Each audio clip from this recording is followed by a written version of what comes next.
পরিকল্পনা ছাড়া হঠাৎ বের হয়ে পড়ার মধ্যে যে আনন্দ আছে তা কোনো ছক বাঁধা ট্যুরে পাওয়া যায় না।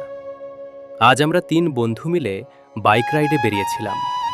নির্দিষ্ট কোনো গন্তব্য ছিল না, লক্ষ্য ছিল শুধুই খোলা হাওয়ায় ভেসে চলা আর দৈনন্দিন ব্যস্ততা থেকে একটু বিরতি নেওয়া। কিন্তু পথের মাঝে যে এত অপূর্ব এক দৃশ্য অপেক্ষা করছিল তা সত্যি ভাবতেও পারিনি। মেঠো পথ ধরে এগোতেই হঠাৎ এক বন্ধু চিল্লায় উঠল, দোস্ত, বাইক থামা, এই জায়গাটা দেখ একবার। এখান থেকে একটা ড্রোন ফুটেজ না নিলে আফসোস থেকে যাবে।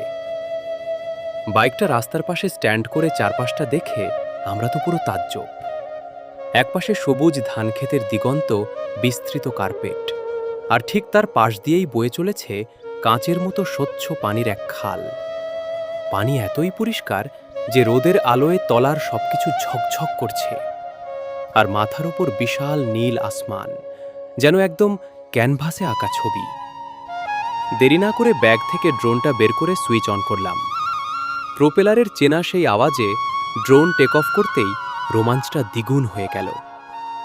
আমরা ড্রোনটাকে খুব বেশি উঁচুতে তুলিনি, একদম নিচ থেকে ঘুরিয়ে ঘুরিয়ে চুরিয়ে চারপাশের সেই স্ফটিক স্বচ্ছ পানি, ধানক্ষেতের বাতাস আর বাইক নিয়ে দাঁড়িয়ে থাকা আমাদের ৩ বন্ধুর স্লো মোশন ও ৩৬০ ডিগ্রি ভিউ শ্যুট করলাম।